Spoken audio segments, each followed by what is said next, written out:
एक और राज्य डिकोड होता दिखाई दे रहा है, उसका नंबर लेकर आते हैं आपके पास दोबारा। दिल्ली की बारी है, जहां पर अरविंद केजरीवाल की गिरफ्तारी के बाद ऐसा दावा था इंडिया गठबंधन का कि एक सिंपैथी वोट जो इंडिया गठबंधन को जाएगा, लेकिन बीजेपी के खाते में 6 से 7 सीटें आ रही हैं। इंडिया टुडे एक्सिस माई इंडिया का यह सर्वे है और इंडिया के खाते में 1 सीट जाती दिख रही है, यानी 7 में से अगर खाता खुला इंडिया गठबंधन का तो 1 सीट सचिन, वरना सातों की सातों भारतीय जनता पार्टी के खाते में। आम आदमी पार्टी या कांग्रेस अभी इस पर भी संशय बरकरार है, लेकिन सबसे बड़ी बात कि बीजेपी के खाते में 6 से 7 सीट जाती हुई दिख रही है, यानी कि पिछली बार का जो आंकड़ा था वही सेम रिपीट होता हुआ यहां पर दिखाई दे रहा है। और बीजेपी ने इस बार सबसे ज्यादा कैंडिडेट बदले तो वो सिर्फ यही सीट, यही दिल्ली की सीटें हैं, जहां पर 7 में से 6 सीटों पर बीजेपी ने अपने कैंडिडेट जो है वो बदल दिए थे। सिर्फ एक सीट मनोज तिवारी की सीट जो है वो यहां पर रिपीट हुई, लेकिन कैंडिडेट जो है वहां से रिपीट हुए मनोज तिवारी। लेकिन देखिए इसका भी असर यहां पर देखने को मिला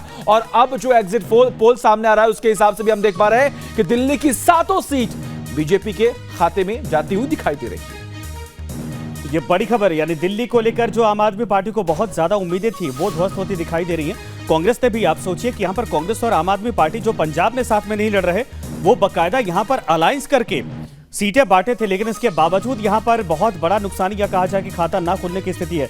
बंसल साहब, इसको लेकर जरा टिप्पणी करिए। हालांकि मनोज तिवारी तो बहुत आश्वस्त थे, मैंने उनसे बातचीत की तो उन्होंने कहा 7 सीटें आ रही हैं, लेकिन दिल्ली में अरविंद केजरीवाल जो बड़ी चुनौती के तौर पर देखे जाते हैं, विधानसभा चुनाव में उन्होंने क्लीन स्वीप किया था, जब एमसीडी का चुनाव हुआ था तब भी भारतीय जनता पार्टी को उन्होंने डिफीट किया था, लेकिन यहां पर वो जादू फिर से भारतीय जनता पार्टी का दोबारा कैसे सर? हाँ बिल्कुल।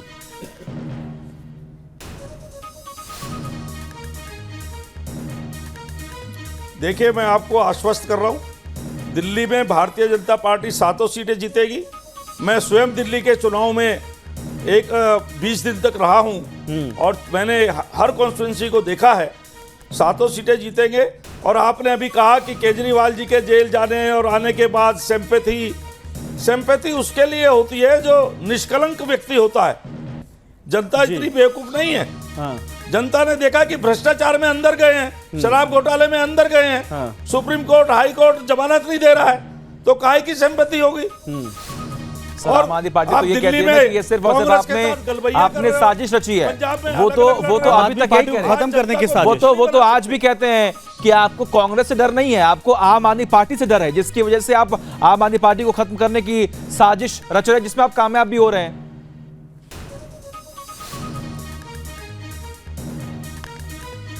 आम आदमी समझ चुका है उनकी किस प्रकार से, उनसे ज्यादा झूठ बोलने वाला राजनीति में कोई नेता नहीं है। आप शुरू से उठाकर देख लो, उनकी सारी वीडियो आपके पास होंगी, मुझे कहने की आवश्यकता नहीं है। जनता ने 3 बार उनको शीशा दिखा दिया है कि ये झूठ की राजनीति, फरेब की राजनीति, बेवकूफ बनाने की राजनीति नहीं चलेगी। इनको दिल्ली में कोई सीट मिलने वाली नहीं है और पंजाब में भी इनको बड़ा नुकसान होने वाला है। अच्छा, ये बताइए सर, दिल्ली का मसला थोड़ा अलग हो जाता है, दिल्ली की राजनीति अलग है। आप कह रहे हैं 20 दिन आपने कैंपेन किया। फ्री बिजली, फ्री पानी का मुद्दा दिल्ली के भीतर जब भी लोकल इलेक्शन होते हैं उसमें हावी हो जाता है। ऐसा क्या है कि जब जनरल इलेक्शन होते हैं, लोकसभा चुनाव होता है, तो भारतीय जनता पार्टी पर लोगों का भरोसा हो जाता है, जबकि वो सारे जितनी सुविधाएं इस वक्त दिल्ली सरकार दे रही है वो लेने के बावजूद, जिनको फ्री बीज आप लोग कहते हैं, वो लेने के बावजूद बीजेपी पर पूरी तरीके से फेथ होता है। अगर दिल्ली का सर्वे आपने किया है तो वो क्या भरोसा था, क्या आप लोगों ने समझाया कि दिल्ली की जनता आपकी बातों को मानती है?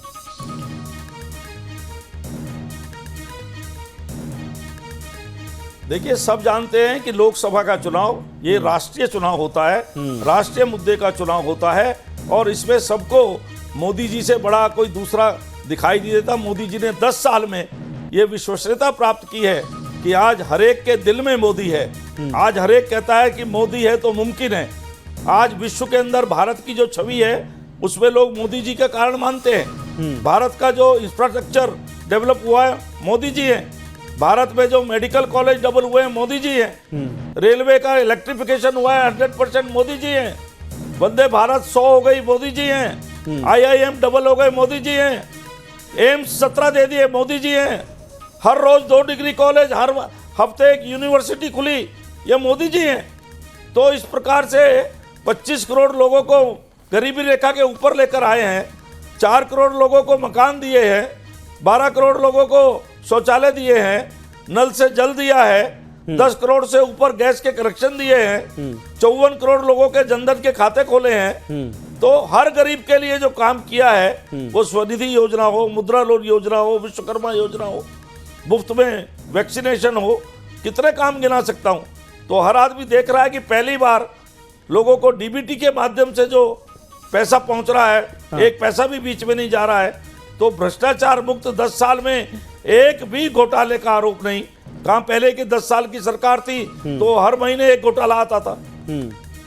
तो आज जनता सब चीज देखती है, समझती है कि किसके हाथों में देश का भविष्य सुरक्षित है। कहीं ऐसा तो नहीं, जैसे आपने कहा, खुद आपने एडमिट किया कि लोकसभा चुनाव में मुद्दे बड़े चेहरों यानी देश के मुद्दों को देखकर लोग वोट देते हैं। सर, काम करने का दावा तो आम आदमी पार्टी भी करती है कि हमने दिल्ली में ये सुविधाएं दी हैं, और आप भी कह रहे हैं कि हमने तमाम योजनाएं चलाई जिसका फायदा हो रहा है। तो कहीं ऐसा तो नहीं कि जनरल इलेक्शन के नाम पर लोगों के दिमाग में ये ठीक है कि चलिए दिल्ली में केजरीवाल विधानसभा में समझ में आता है, लेकिन लोकसभा में मोदी ही सही है, और दिल्ली की जनता इस बात पर कहा जाए कि कन्विंस होती है?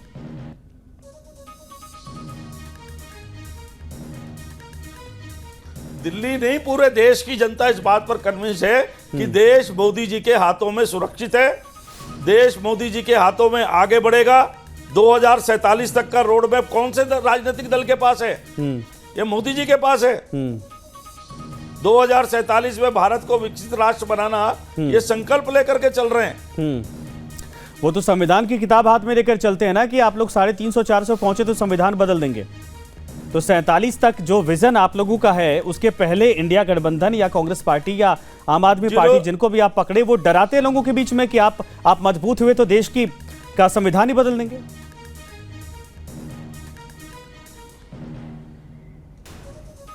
लेकिन आप देख रहे हैं ना, मैं आपको 2 उदाहरण देता हूं। संविधान का तो बाद में दूंगा।